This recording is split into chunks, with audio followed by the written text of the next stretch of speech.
La creatividad requiere tener el valor de desprenderse de las certezas.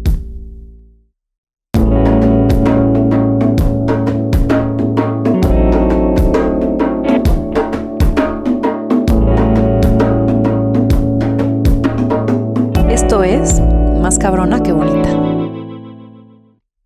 Siempre he visto a Rodolfo como un inquieto hambriento del conocimiento, un apasionado por saber, descifrar, resolver, un buscador de ideas y alquimista de ocurrencias en valor. Un estudioso de las posibilidades, un curioso que pretende vivir 125 años, quien se dedica a retar la existencia de todo lo que pueda seguir innovando. Y es que lleva años dedicándose a ponernos incómodos a todos los que pensamos en instalarnos, para que con su ola de metodologías y evolución, el status quo tiemble a su paso. Rodolfo, bienvenido. Wow, gracias Ana Victoria. Nunca me habían dado una bienvenida de este tipo. Te agradezco muchísimo. Me encanta tenerte aquí y quiero irte conociendo más por capas. Así que vamos a empezar con las preguntas rápidas. Claro. Lo primero que venga a tu mente, ¿va? ¿Anonimato o reconocimiento? Anonimato. ¿La palabra que más usas? Posibilidades. ¿Y el pensamiento que más te visita?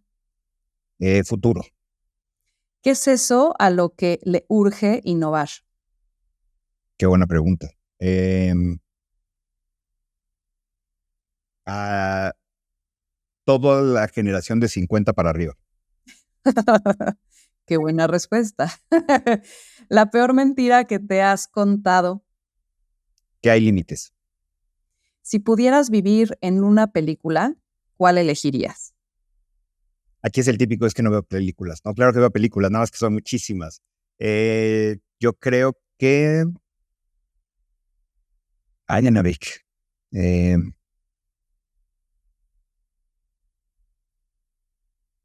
No sé. Déjame echar una de regreso, porque si no nos vamos a llegar al programa completo. No te preocupes. ¿Cuál es el hallazgo más importante que ha hecho, desde tu vista, el ser humano? El conocerse a sí mismo.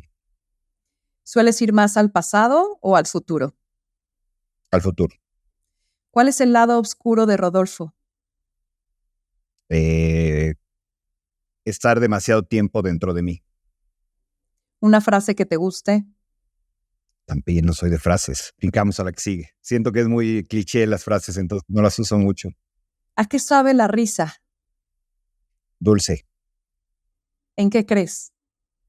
En mis hijos, en el futuro. ¿Un buen consejo que te hayan dado? Que es mejor ser astuto que inteligente. ¿Qué es eso que el mundo extrañaría más si desapareciera? La música. Uno de los libros que más te haya impactado en tu forma de pensar. El primer libro de Howard Schultz, el fundador de Starbucks, un libro tendrá 25 años. No me acuerdo bien el título, era Growing the Future, algo así, donde platicaba cómo empezó su aventura. Eso me ayudó a mí a tomar la decisión justamente de empezar retos. Emprender, en una palabra. Vivir. ¿Qué es aquello que has vivido que nadie se podría perder de experimentar? La satisfacción que viene después del esfuerzo. Rodolfo, nunca.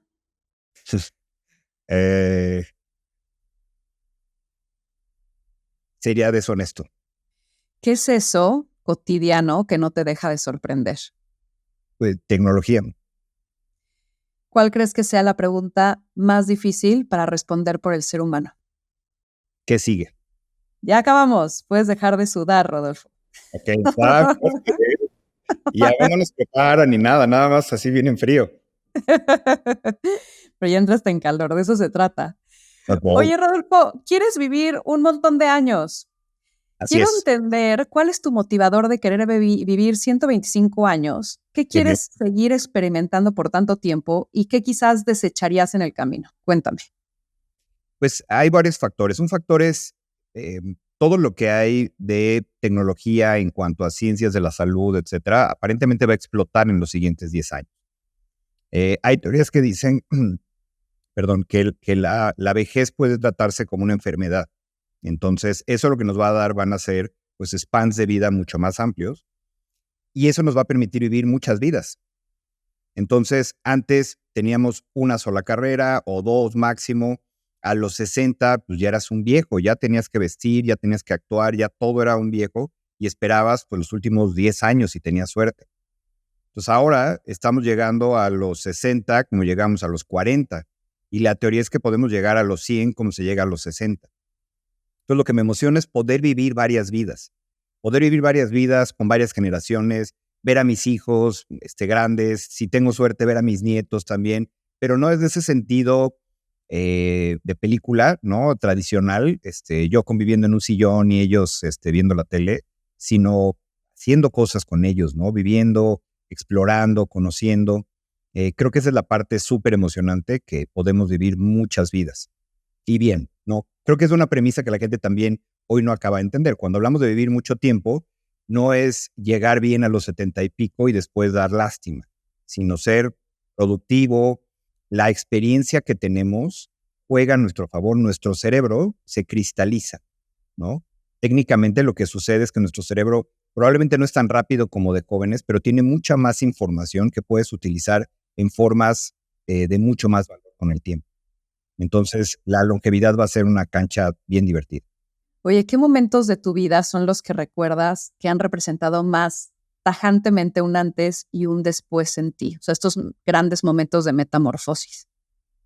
Yo creo que haber encontrado a mi grupo de amigos de la universidad fue, hacia los últimos semestres, fue una gran metamorfosis porque me encontré un grupo espectacular de soñadores que hablábamos el mismo lenguaje y que además éramos muy solidarios. Por ejemplo, tuvimos el plan de todos o los que les interesara ir a hacer una maestría fuera de México y organizamos un calendario en 5 años donde unos iban a estudiar y los que estábamos trabajando en México los manteníamos.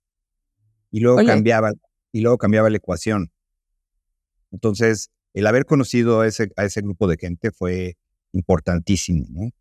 Mi carrera en el mundo corporativo también fue muy interesante. Fue un poco como el servicio militar, ¿no? Donde aprendes los básicos, donde ves lo que te gusta, lo que no te gusta. Empezar Redbox y la aventura que ha sido 21 años estar en ella. Y pues definitivamente el ser padre, ¿no? Que conforme se hacen más grandes mis hijos, qué difícil se pone, ¿eh? oye, Rodolfo, a ver, la historia de la innovación en tu vida. Entiendo que creas Redbox de un proceso de buscar posibilidades de innovación y de encontrar un espacio fértil en México para eso, hace justo 20, 21 años. ¿Cómo saber si algo que hoy no existe en tu país se necesita o quizás no existe por una razón? ¿Sabes qué, Ana Vic? Yo recomendaría lo contrario. Lo dejo a criterio de cada quien, pero me voy a explicar. Yo empecé con este tema porque yo lo tuve que investigar por un tema del trabajo que tenía en ese momento. Durante 2 años mi trabajo fue investigar el tema, conocerlo, ir a ver universidades, agencias, etcétera. Y a mí el tema en lo personal me gustó y me movía y me emocionaba, entonces dije, me gustaría dedicarme a eso. Entonces me lanzo, empiezo esta aventura y resulta que no hay mercado. Entonces, cuando yo llegaba a tocar las puertas a vender innovación, las empresas decían, ¿innovación qué? ¿No? No sé qué es, no me interesa, no tengo presupuesto, no sé de qué va. Entonces, los primeros años fueron muy difíciles. Nosotros, en términos de conocimiento, vamos más o menos unos 5 años atrás de lo que sucede en Estados Unidos. A veces 3, a veces 5. ¿Okay? Wow. Entonces, eso lo que hizo, en este caso fueron como unos 3 años, 3 años y medio, donde yo no puse bailes de quinceañeras de milagro, ¿no? O sea, tuve que hacer. Yo vivía en un modelo que le llamábamos el AFM, que es el Anything for Money, porque este tema de innovación no cuajaba en las empresas. Pasa el tiempo, la conversación en Estados Unidos se hace mucho más consistente alrededor del tema. Las transnacionales empiezan a tener entonces ya una necesidad en sus operaciones de México y de Latinoamérica, y ahí es donde funciona. Entonces, este timing de adelantarse, probablemente en otras economías, y esa es mi opinión, en otras economías, por ejemplo, como la americana, que es mucho más hambrienta y está más dispuesta a experimentar, funciona bien. Pero hablando del mercado en México, que somos muy conservadores, la disrupción, la famosa disrupción o el adelantarse, no es tan recomendable. Más bien hay que ver quién no lo está haciendo bien para hacerlo mejor. Esa es una gran oportunidad. O la otra es el negocio que hoy estoy teniendo, cómo lo blindo y cómo entonces con base en mis capacidades más fuertes empiezo a desdoblarme en cosas nuevas. Claro, o saber que vas a estar sosteniendo durante 5 años el ser el primero, pero pues con todo lo que eso conlleva, ¿no? ¿Cómo sabes, Rodolfo, que ya vas tarde en algo, por el contrario? O sea, ¿cuáles son las señales y qué hacer al respecto? ¿Hay todavía oportunidad de decir, ay, ay, ay, ay, ay, todavía me trepo a la ola, o ya después de que la viste pasar, tú ya recomiendas el decir, busca otra, esa ya no fue? Muy interesante. Fíjate que en pandemia vimos mucho justamente eso con sus diferentes clientes. Nosotros decimos siempre que la gente se mete a innovar por pánico o por propósito. El pánico es justamente cuando ya vas tarde, como tú mencionas ahorita. Y se vale totalmente. Te decía hace un minuto, en temas de pandemia lo vimos porque hubo negocios que quedaron completamente obsoletos. Por ejemplo, un cliente nuestro que gran parte de su negocio era vender todo lo que tenía que ver con artículos escolares. Entonces, si 2 años los niños no van a la escuela, mochilas, estuches, etcétera, imagínate. Entonces, lo que hicimos fue encontrar con las capacidades que tenía, ¿no? Traer productos de otros países, diseño, licencia, etcétera, ¿qué más podía hacer? Entonces, lo que debería hacer la gente es, si ves que ya la ola te revolcó, entonces apaga rápidamente el negocio que tienes, ¿ok? Pero la otra es, con las capacidades que tienes hoy, abre uno nuevo. No es empezar de cero. Y a veces las capacidades no necesariamente es tener proveedores o tener infraestructura, a veces es el conocimiento que ya tuviste, ¿ok? De acuerdo. Pero no necesariamente es entrar en pánico, cerrar todo y decir, bueno, ¿ahora qué hago? Y empezar completamente de cero. Todo el aprendizaje previo es valiosísimo, nunca hay que darlo por sentado. De acuerdo. Tú dices que innovación es una idea implementada que genera valor. ¿Qué es valor para ti y cómo lo mides? El valor es multidimensional. Nosotros recomendamos que lo piense siempre básicamente en dos categorías. Una tangible, y la tangible tiene que ver con la parte económica. Esa es muy, muy importante, casi indispensable, pero en algunos casos, cuando estás empezando, cuando estás experimentando, pues no se va a dar. Y la otra tiene que ver con la parte intangible. Y la parte intangible es este valor que tiene que ver con cómo te sientes tú, cómo haces sentir a la gente a la que sirves, cómo cambias, cómo cambias las cosas, cómo vas cambiando la sociedad, cómo vas influenciando en la forma de pensar de la gente. Entonces, a eso me refiero en cuanto a las dos dimensiones de valor. Siempre hay que tener esas dos, idealmente. Porque a veces cuando nos vamos solamente a temas subjetivos, no es sostenible. Sí, toqué vida, cambié una forma de pensar, etcétera, pero no generé un negocio. O la O otra es que también es difícil de medir, ¿no? O sea, de pronto como que dices, hijo, siento, tengo la percepción de que agrego valor, pero ¿y cómo lo estoy midiendo? ¿Cómo lo traqueo en el tiempo? Y entonces es difícil de tangibilizar o de contabilizar. claro, es difícil, pero ahí es donde vale la pena em, ser innovadores en la forma en la que creas justamente estos indicadores. Para nosotros ha sido un reto porque los clientes tienen que justificar las inversiones que hacen con nosotros. Entonces, no siempre es inmediato el retorno económico y por eso tenemos que poner otros indicadores que en el tiempo se convierten en algo muy valioso. Vamos, hablemos del caso de Victoria 147, ¿no? Entonces, obviamente hay un valor económico que las emprendedoras están teniendo, etcétera. Pero hay un valor subjetivo personal, de inspiración, de networking, de abrir mundos, que no es fácil, pero que está dando un gran valor. Si eso lo pones en el tiempo, sí lo puedes medir. O sea, no es algo inmediato. ¿Ok? Entonces hay que ver eso en el tiempo, cómo cambia y cómo impacta, y eso también es valor. De acuerdo. Oye, tú tienes muchas metodologías y procesos técnicos, ¿no? Donde la innovación no es nada más inspírate y haz algo nuevo. Y partes de definir dónde quieres innovar, después la parte de inspiración, después el tema de cuáles son estas opciones y qué vas a implementar, después todo este proceso de iterar y experimentar. Quiero desfragmentar este proceso, empezando por preguntarte, ¿cómo saber que es un momento adecuado para innovar? Siempre que no hay un momento adecuado, lo que tiene que haber es una planeación. Si no estoy claro en algún momento, me paras, Anavic. A veces nos metemos a este tema de innovación porque digo, pues ya estoy haciendo las cosas de la misma manera mucho tiempo y siento que hay algo que ya no está funcionando como lo hizo antes. Y nos arrancamos, y eso tiene que ver en la parte personal y esto tiene que ver también en la parte de negocio. Pero nuestra naturaleza es lo nuevo, o sea, nos emociona lo nuevo, nos gusta lo nuevo. Y entonces hay una frustración, porque quiero lo nuevo, pero no me pongo a trabajar en esto, entonces regreso a lo mismo de siempre. Por eso, la innovación tiene que ser un tema planeado. Así como a principio de año hacemos en las organizaciones planeaciones donde decimos quiero hacer A, B y C, o personalmente queremos viajar, o temas de salud, o temas de familia, entonces en este caso necesitamos hacer una planeación anual de innovación. ¿Qué quiero hacer nuevo? En las dos dimensiones. Y entonces ya la innovación se convierte en un continuo.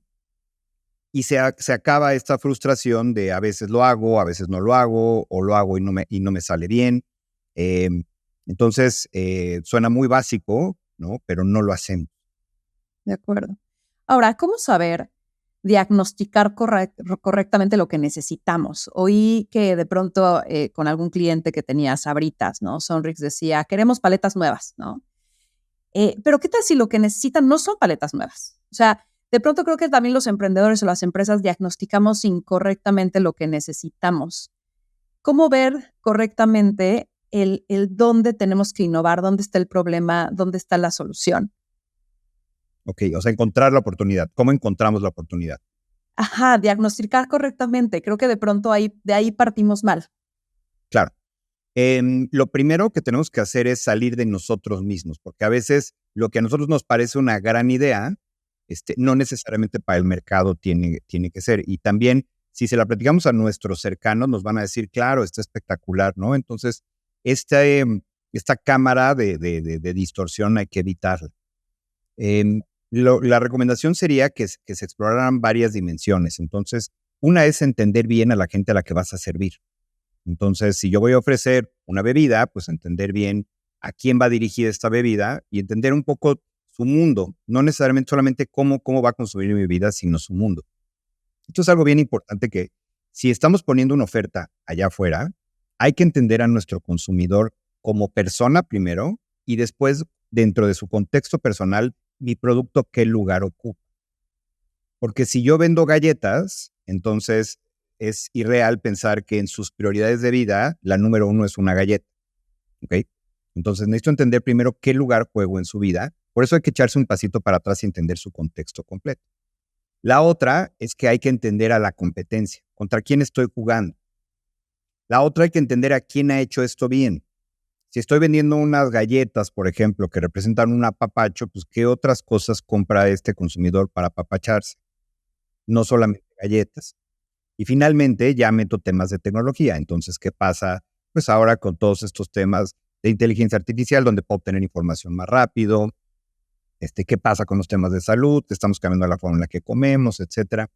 Entonces, cuando yo cruzo estas 4 dimensiones, puedo encontrar una buena oportunidad. Lo que tenemos que evitar es la ocurrencia. Que la ocurrencia es voy a un viaje, me encuentro algo interesante. Nos pasó con unos emprendedores que vimos hace un par de días, unas tabletas para la cruda y dicen, no, está increíble, porque pues, son unos chavillos de 25, pues, se la viven en la fiesta y dicen, claro, nada más que las tabletas son 10 tabletas y el paquete cuesta 800 pesos. Pero yo y mis cuates estamos súper dispuestos a pagarlo. Sí, pero bueno, hay que entender el mercado real en México, los tamaños, los precios. Y a veces ese trabajo previo, Navic, nos da flojera, la verdad, porque estamos tan emocionados con la idea y queremos estar allá afuera rápidamente que nos queremos brincar esa tarea. Pero si no lo hacemos, entonces podemos partir de un supuesto falso y el precio que pagamos después es mucho más caro. justo te escuché decir que la gente aprende técnicas, pero no aprende a pensar. Y que justamente no hay solo que observar quizás al consumidor, hay que ver todas estas distintas dimensiones. Y mi pregunta acá es, ¿cómo se enseña o cómo se aprende a pensar? O sea, si ya dijiste, chale, sí, yo soy alguien lleno de ocurrencias, sí, soy alguien que solo es unilateral, ¿cómo aprendo a pensar? ¿Cómo abres la cabeza de la gente cuando te topas con eso? Uy, es una gran pregunta.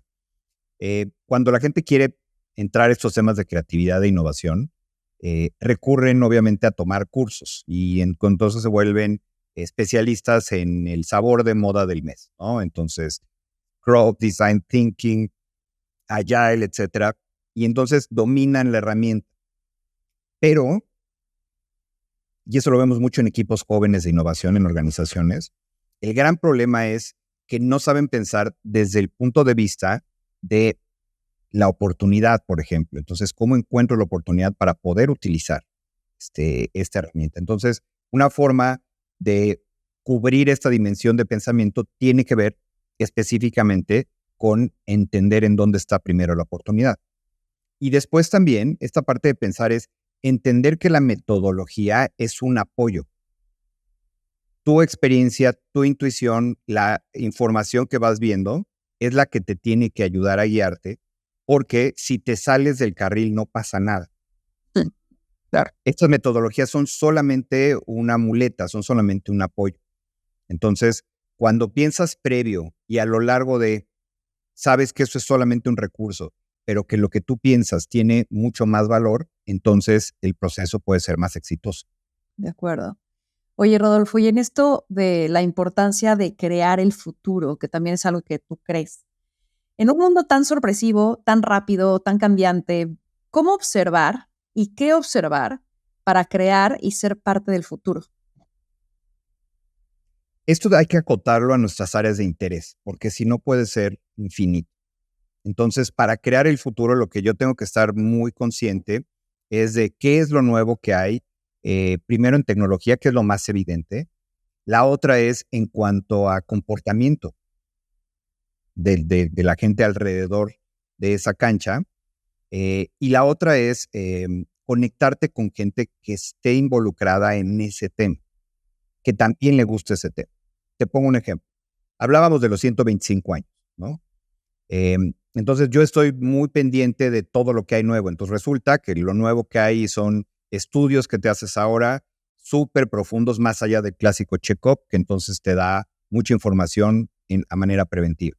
Estoy viendo qué otras cosas, qué servicios hay.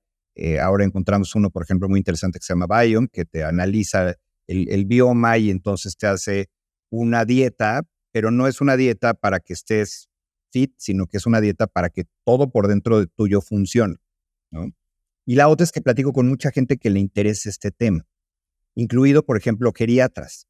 O sea, este tema de la geriatría suena, están atendiendo a mi abuelo de 80, pero es el estudio de la vejez, y la vejez técnicamente empieza después de los 40. Wow. Entonces, cuando tú estás metido constantemente en este tema, entonces obviamente los cruces de información te empiezan a dar de manera automática y constante oportunidades. Entonces, si es un tema que te interesa, entonces clávate al 100. Claro. Oye, estar en constante contacto con la innovación, ¿no te vuelve un psicópata de querer cambiar todo el tiempo y cuestionar todo lo que haces, tienes, eres para evolucionar? No, al revés, te convierte en un, ¿cómo se llama cuando no crees en las cosas? ¿Como un nihilista o un escéptico? Un escéptico. O sea, el estar todo el tiempo en innovación, entonces te vuelve un escéptico porque estás viendo tantas cosas que hacen ruido y al final no funcionan. Sí. Desde terminologías, productos, procesos, tendencias, que entonces te conviertes más en un escéptico.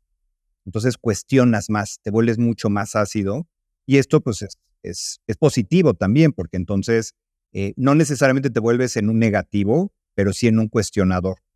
Y eso permite que entonces no empieces solamente desde la emoción, que ese es un punto a veces desde el que arrancamos, pero no necesariamente es el mejor. Oye, cuando haces un proyecto con tus clientes, ¿cuáles son las principales causas que has visto para que la innovación no avance? Compromiso con los recursos que se necesitan para concretar las ideas. Hacer la idea es relativamente fácil. En un proceso de innovación, 5% tiene que ver con encontrar la oportunidad y tener la idea, y el otro 95% es hacer que suceda. Vamos, todos tus emprendedores lo saben perfectamente, ¿no? En una plática de café con amigos, con familia, se nos ocurre algo, perfecto, pero a ver, hazlo ahora. Métele tiempo, métele recursos, etcétera. Entonces, esto se traduce exactamente igual en las empresas. Ya tienen la idea, están bien emocionados y luego viene la primera pregunta, ¿quién lo va a hacer? Pues ahí todo el mundo dice, no, espérame, yo estoy lleno de trabajo, ¿ok? Sí, Y la otra es, bueno, ahora hay un presupuesto que se necesita para esto, que no existe. Vamos a tener que recortarle de otro lado. ¿Quién le pone? Y también. Entonces, lo que nosotros siempre sugerimos cuando empezamos, antes de empezar, es decir, si quieres realmente innovar, tienes que estar dispuesto a llegar hasta el final del camino. Esa es la parte más crítica de la innovación, nunca la idea, ¿eh? claro, claro, claro, claro. Oye, y decía, si no vamos por pánico o por propósito, las empresas que llegan contigo, ¿por qué razones llegan más? ¿Por propósito o por pánico? Tiene que ver con el momento económico. Me explico. Antes de 2020, antes de pandemia, la mezcla de proyectos era probablemente un 60% pánico. Es decir, soy una cierta empresa que llegó la competencia o mi fórmula ya no está funcionando, ¿qué tengo que hacer diferente? Y el otro 40 eran empresas que decían, pues me emociona el futuro. Me emociona el futuro y quiero empezar a explorar desde hoy qué sigue. Viene pandemia, cambia por completo y ahora que ya estamos en un mundo distinto, probablemente la mezcla es un 90-10. O sea, 90% de empresas siguen en pánico porque el juego cambió tan radicalmente para todos que las fichas todavía se siguen acomodando. De acuerdo. Y un 10% chiquitín es el que tenemos justamente para entonces pensar libremente qué sigue.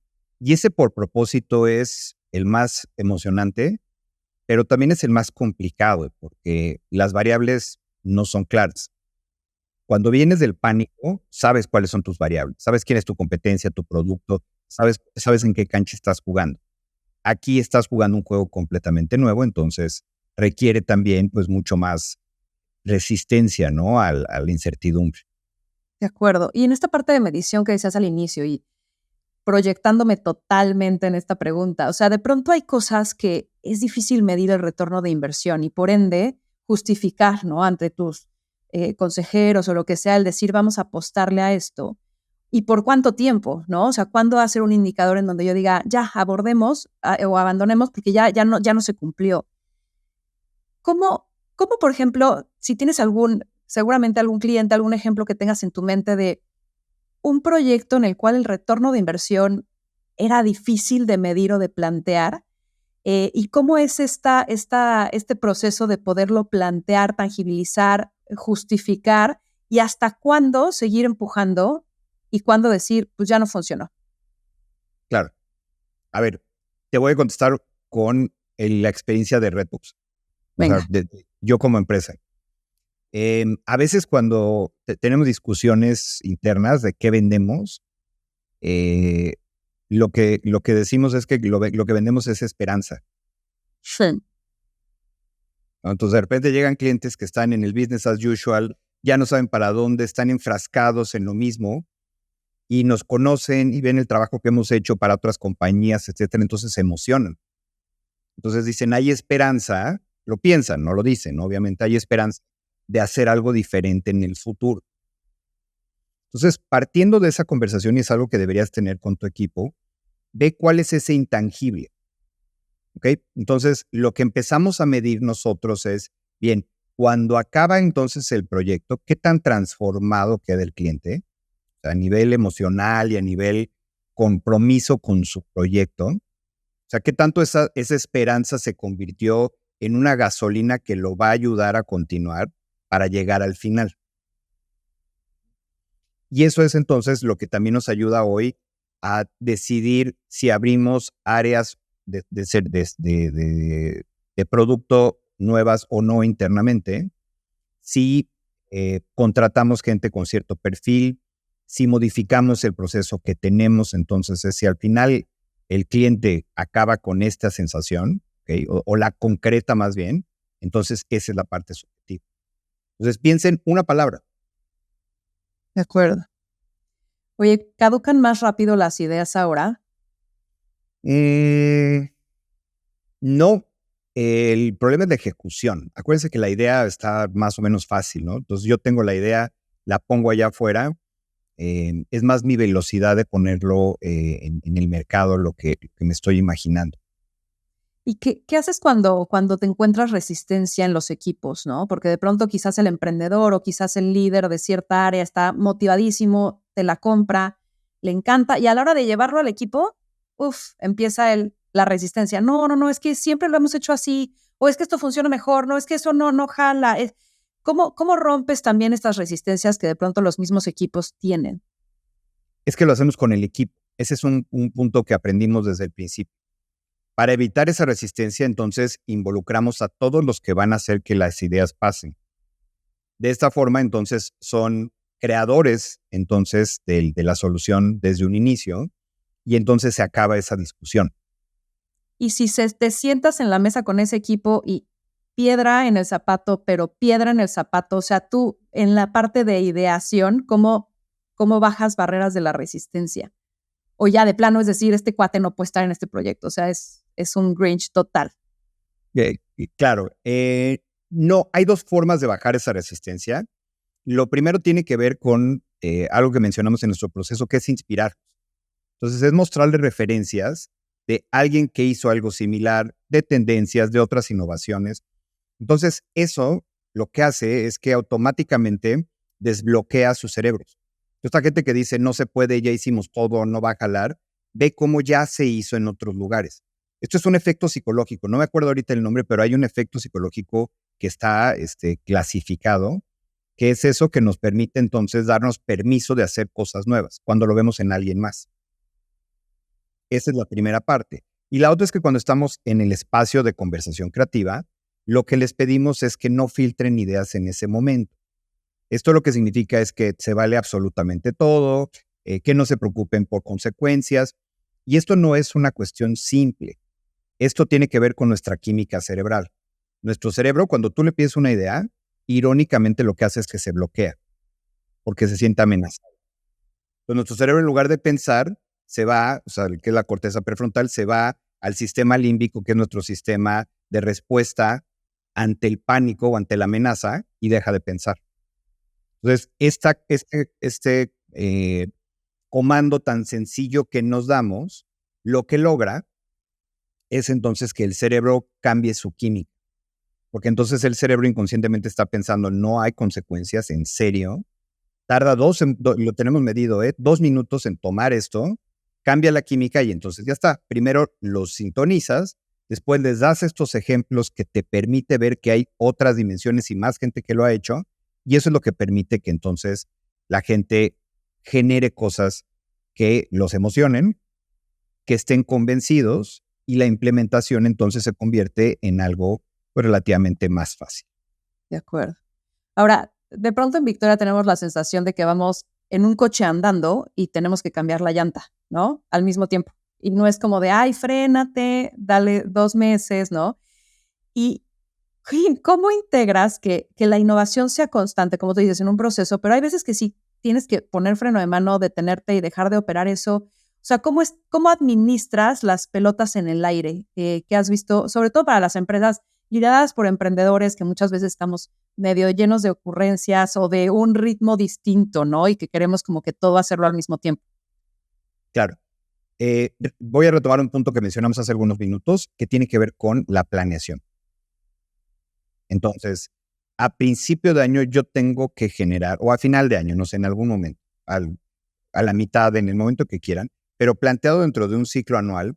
Entonces, ¿cuáles son esas cosas nuevas que quiero hacer en este siguiente año?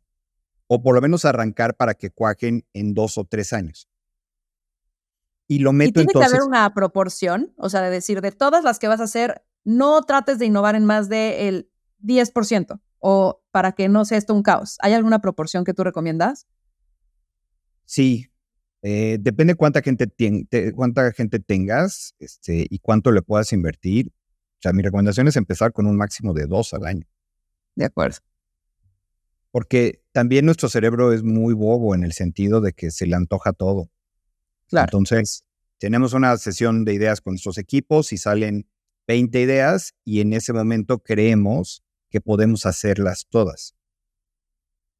La recomendación, sobre todo si estás empezando a hacerlo como un proceso interno, es haz una, haz dos máximo, porque entonces eso te va a dar las capacidades y el aprendizaje para saber cómo andar ese caminito. Entonces el siguiente año a lo mejor ya haces tres o a lo mejor haces una más complicada. De acuerdo. Te interrumpí, continúa entonces. Entonces, la planeación, dices, aquí están, estas dos cosas son las que voy a innovar. ¿Sí? Una o dos máximo. Porque lo que la gente tiene que tener muy claro cuando hablamos siempre de creatividad e innovación es que esto funciona como un proceso. Porque a veces creemos que son mundos que no se llevan. ¿Cómo? A ver, el tema de las ideas y la innovación tiene que ser libre, tiene que ser de la ocurrencia, tiene que Espontáneo, sí. ser años. No, es todo lo contrario, porque si lo tenemos como procesos que ya sabemos que funcionan en otras cosas, aquí es exactamente lo mismo. Oye, ¿y qué pasa si al mes 6 surge una oportunidad? ¿La archivas?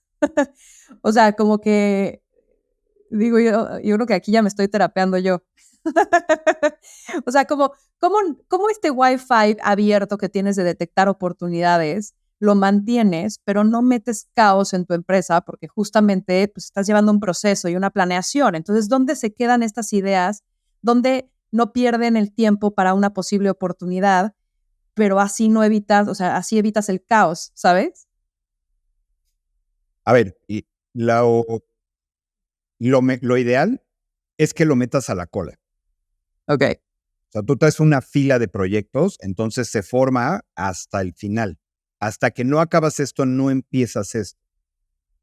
Duele mucho, cuesta mucho, pero si se puede, es lo ideal porque entonces ya encontraste una oportunidad, que te emociona y eso te va a ahorrar tiempo para el siguiente ciclo.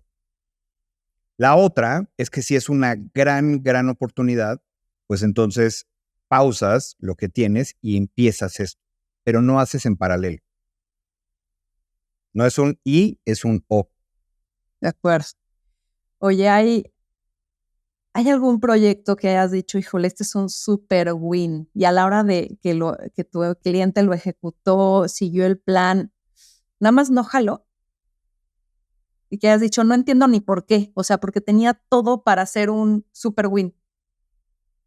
Sí, pero no puedo, No des detalles, pero ¿qué pasó? O sea, igual y genéricamente, o sea, no está necesariamente blindado. Siempre hay un margen de error. Siempre tenemos que estar abiertos al fracaso. totalmente, totalmente. A ver, yo creo que de cada 10 ideas, 8 nos van a salir. O sea, el hit rate es alto. Eh, o sea, el hit rate negativo, es alto. Entonces también tenemos que entrar con esa posibilidad, o más bien con esa realidad en mente. Lo que probemos tiene una alta posibilidad de que no funcione. En algunos casos, sin entrar a mucho detalle, lo que hemos visto es que el cliente toma demasiado tiempo en poner las cosas afuera y entonces la oportunidad que se había detectado antes ya caducó. De acuerdo. Entraron otros competidores, cambió la tecnología, etcétera. Entonces, cuando se archiva algo durante un año, en lugar de empezarlo a trabajar inmediatamente, entonces el tiempo es bien importante. Por eso conecto lo del proceso, por eso conecto lo de disciplina, porque las ventanas a veces son estrechas de oportunidad. Oye, ¿hay algún consejo que no escuchaste y hoy dices, uff, por suerte no lo escuché? O por el contrario, alguno que no escuchaste y dijiste, chale, lo hubiera escuchado. Sí, los consejos que no escuché, y que me hubieran detenido mucho, venían de financieros. o sea, de expertos en finanzas. Ok. En nuestros tiempos, por ejemplo, de Endeavor, ¿no? Anavik, entonces cuando estaban estos que son muy numéricos y muy clavados y muy objetivos, entonces decían es que tus números no dan, tu modelo no da, esto no va a ningún lado, etcétera. Entonces, estás manejando tus finanzas terriblemente. Y no era desde una parte de responsabilidad, sino que yo necesitaba un modelo donde yo pudiera cobrar, tener dinero en la bolsa y poderle pagar a gente muy talentosa. ¿Ok? Entonces, el no haberlos escuchado a ellos responsablemente, eso sí, o sea, no es de no pagues tus impuestos o no, o sea, era como un tema muy concreto, eso me sirvió. Y el consejo que no escuché durante cierto tiempo, y ahora ya escucho y sigo al pie de la letra, es ten a alguien que piense mal por ti. En este caso es mi abogado.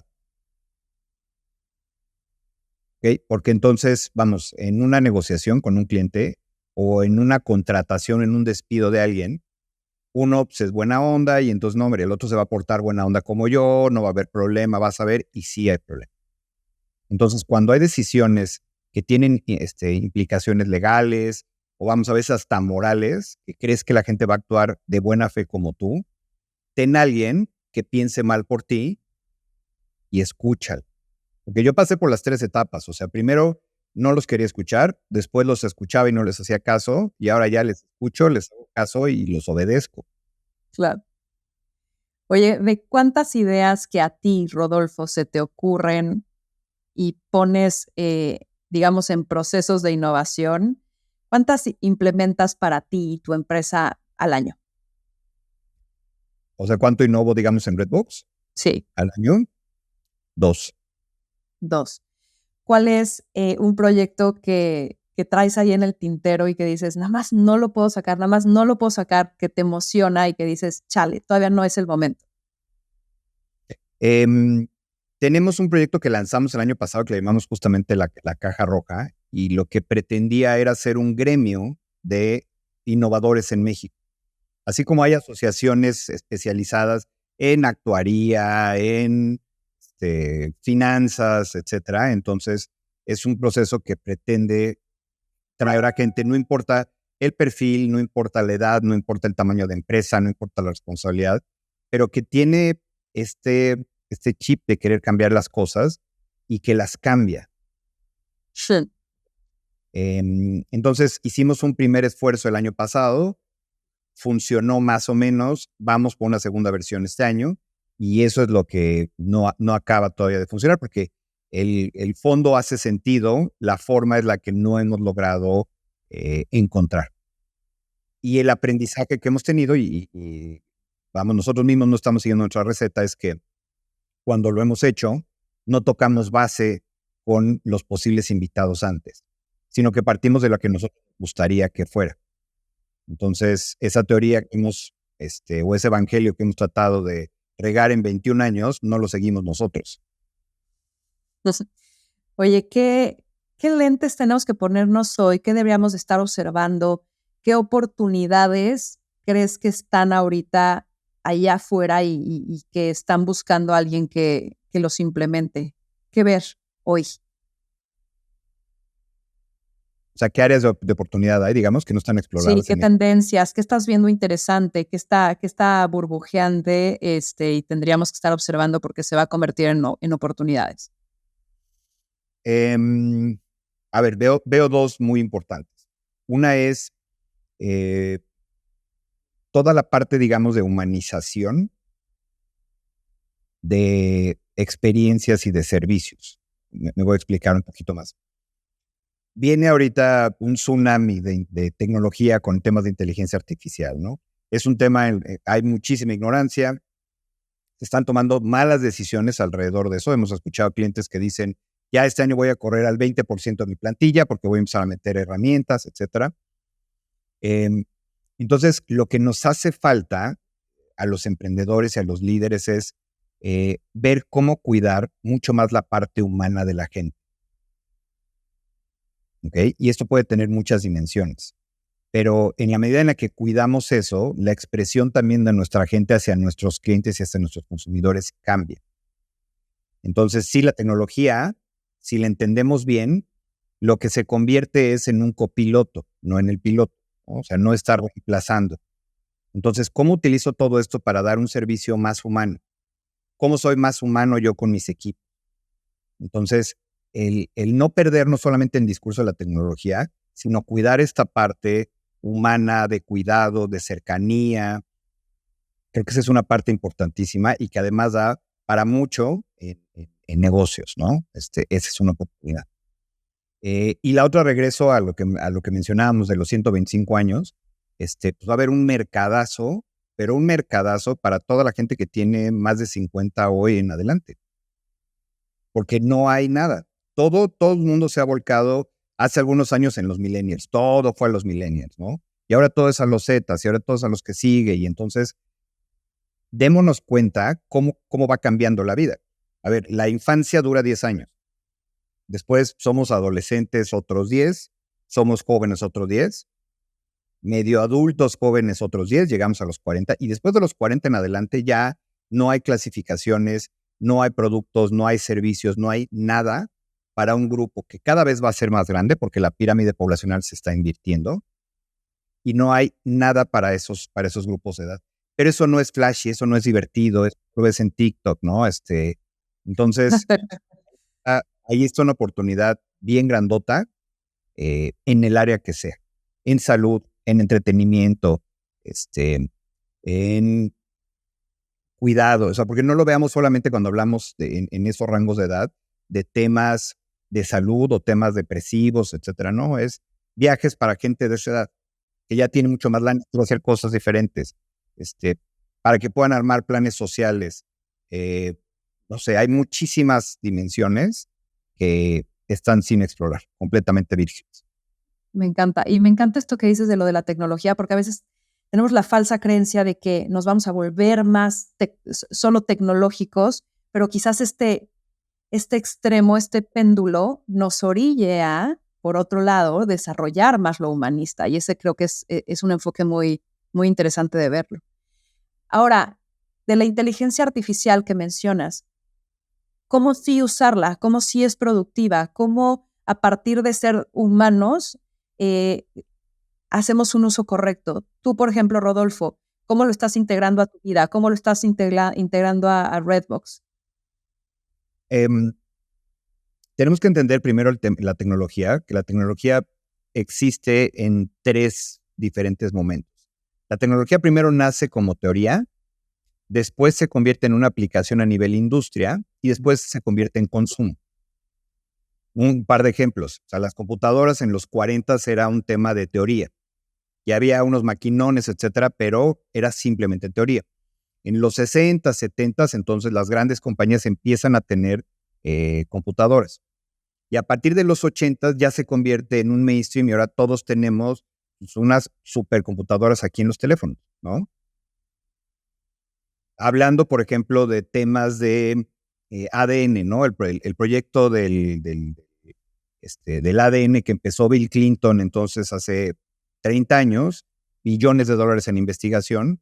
Después las empresas empezaron a utilizarlo para diferentes aplicaciones médicas y hoy podemos mandar un cotonete con saliva, pagar $99 y tenemos entonces la lectura de nuestro ADN. ¿Okay? Dicho esto, tenemos que ver cuáles son las tecnologías que están hoy a nivel consumo que podemos utilizar. Que hay tanto ruido en temas de tecnología que nos perdemos qué debemos usar y qué no debemos usar. Lo que está más de moda es inteligencia artificial, ¿no? Por ejemplo, ChatGPT y todas las cosas que hay allá afuera. Sí. Entonces, lo que nosotros estamos viendo ahorita con el mercado es que hay inteligencia artificial que tú puedes construir para tu compañía, ¿ok? Pero son proyectos todavía de millones de dólares, donde entonces gente con infraestructura muy cara puede hacer un mining de todo lo que Facebook, Google, etcétera, ha colectado durante los últimos 20 años y ponerlo al servicio de tu negocio para procesos, para ventas, etcétera. ¿Okay? Esa es una aplicación muy cara. La otra es estar monitoreando todos los juguetes divertidos que están saliendo ahorita. ¿Okay? Y ver esos juguetes, cómo los podemos utilizar. Nosotros los utilizamos, por ejemplo, desde la redacción de repente de conceptos. Oye, a ver, tenemos que bajar estas ideas, entonces lo ponemos ahí y nos ayuda entonces a bajar conceptos más rápido, hasta en procesos de ilustración en sesiones, donde decimos, a ver, imagínate un escenario donde está una familia comiendo, y está la abuela y el hijo y el perro y están contentos, lo pones en la máquina y entonces ves la imagen en 3 segundos. Y a partir de ese escenario entonces empiezas a jugar. Esas son las aplicaciones que vemos hoy, que esencialmente tienen que ver con eficiencia. Hoy todo esto te va a ayudar para ser más eficiente, para bajar una presentación más rápido, para hacer una ilustración más rápido, para hacer una redacción más eficiente. Eso es lo que podemos utilizar en cuanto a tecnología, digamos, aplicada en inteligencia artificial. Todo lo demás creo que la gente pues ya lo está utilizando mucho, ¿no? Pues los teléfonos, las redes sociales, etcétera. Entonces, yo creo que eso sería lo más nuevo que podrían pensar. De acuerdo. Y ya para cerrar esta idea, porque como que ha habido mucha controversia, ¿no? Y este cuate del ChatGPT que de pronto pidió audiencia para ser regulado y como que no hay reglas y la gente no sabe ni siquiera qué preguntarle o qué cuestionar porque como que no hay una, o sea, no se puede vislumbrar hasta dónde puede llegar, ¿no? ¿Qué es lo más loco que en tu mente, Rodolfo, ha pensado que va a parar esta tecnología? O sea, decir, yo creo que va a acabar pudiendo hacer esto. O sea, si te juegas al Black Mirror, tú, Rodolfo, ¿qué es lo más loco que has pensado a lo que puede llegar la inteligencia artificial? Pues lo más loco que puede pasar es, ¿se acuerdan de Wall-E, la película? Sí. Una de Pixar. Pues que acabemos así. Entonces acabamos gordos en un sillón, ya no hacemos nada y una máquina hace absolutamente todo, ¿no? Entonces que nos volvamos completamente dependientes e inútiles. Ese es un escenario. El otro escenario es un escenario completamente oscuro donde alguien le pide a la máquina, oye, ¿cómo resolvemos el tema de cambio climático? Y la máquina dice, lo más eficiente es pues, acabar con la gente. Eliminamos a la gente porque ellos son los que están causando el problema.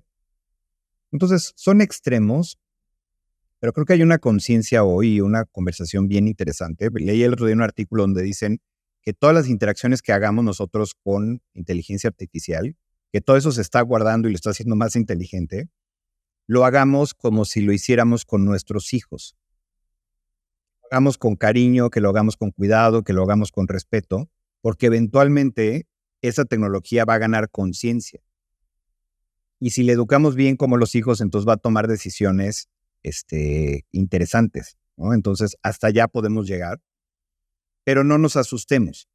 Esta gente que pide audiencias, obviamente, en el Congreso en Estados Unidos y que piden que se pare la investigación y todo, es porque saben que puede haber un futuro muy oscuro si no se toman decisiones grandotas el día de mañana. Claro. Todavía no pasa nada, entonces, en los que vivimos en el mundo normal, no hay que entrar en pánico, hay que usarlo como los juguetes que son hoy, no son reemplazo de nada aún de valor, y aprovecharlos. De acuerdo. Rodolfo, ¿qué libro estás leyendo hoy? Estoy leyendo, a ver, voy a abrir aquí Claro. mi Kindle. Se llama That Little Voice in Your Head. El autor se llama Mo Gaudat. A ver, Mogawdat. Entonces, está muy interesante porque, cuando me hacías las preguntas al principio, cuando nos atrapamos entonces en la cabeza, pues es un problemón, ¿no? Entonces nos ciclamos, hay este chatter interno que nos tiene pues limitados, que nos pone más en las preocupaciones, nos pone un poquito más en el pasado. Y este autor que les platico es un autor que siempre ha escrito sobre tecnología. Entonces, te habla de cómo puedes tú jugar con esta pequeña voz que tenemos como si fueras un programador. Entonces, ¿cómo le das comandos o cómo le das instrucciones para que entonces, en lugar de que se vaya a lugares complicados o oscuros, entonces te ayudes a estar construyendo constantemente que sigue? Está interesante. Ser consciente del Sí, input. exacto. Y este autor justamente es el que escribe el libro que les platicaba, el artículo que les platicaba, donde hay que hablar a la inteligencia artificial como si fueran niños. Con amor. Claro. Entonces está interesante. Súper. Rodolfo, un último mensaje que quieras dejarnos por acá. A ver, el mensaje creo que viene, te voy a hacer una pregunta para responder la pregunta. Venga. Tú sumaras, ¿no? La gran mayoría de las preocupaciones que tiene toda la comunidad de Victoria sobre futuro, sobre innovación, ¿en qué la sintetizarías? O sea, ¿qué es lo que les preocupa que podría ser un denominador común? Yo creo que algo que les preocupa a todas es poder gestionar correctamente su empresa y que económicamente sea viable en el tiempo. Ok. Entonces, sobre esa línea, creo que el consejo, y se liga mucho a lo que hemos estado platicando, es que hay que escoger las batallas. Platicamos que haces un plan y que no hagas más de 1 o 2 ideas nuevas al año, pues cuando ya estás encarrerado, ¿no? Pero siempre tenemos este debate que tú platicabas de cómo lo hago sostenible, cómo lo hago algo que logre en el tiempo, que no me saque de balance. Yo les invitaría entonces a que vieran, y eso se lo decimos a los clientes mucho en innovación, a que vieran la foto de largo plazo. Okay, estoy emprendiendo y entonces yo quisiera estar en algún lugar al año, a los 3 años, a los 5 años. Van a ser momentos diferentes. Van a implicar sacrificios diferentes. Probablemente el primer año voy a tener que hacer un sacrificio personal y familiar grande. ¿Okay?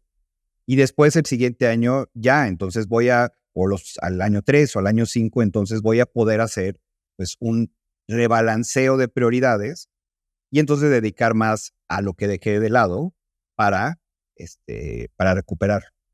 Pero que tengamos esta filosofía que son ciclos y que en estos ciclos debemos tener prioridades y las prioridades siempre van a implicar sacrificios. Entonces, no vivir atormentados por esa realidad, porque el sacrificio y el dolor van a estar ahí y es parte de la aventura del emprendimiento. De acuerdo, me encanta. ¿Dónde te encontramos, Rodolfo? Híjole, soy malísimo con redes sociales. Como Rodolfo Ramírez en LinkedIn, ahí es donde es más fácil. Súper. O en redbox.com, O supongo. redboxinnovation.com, también ahí estamos. Súper. Rodolfo, muchas gracias por tu tiempo. Gracias por tu cabeza, tu corazón, tu inspiración. Esto fue más cabrona que bonita.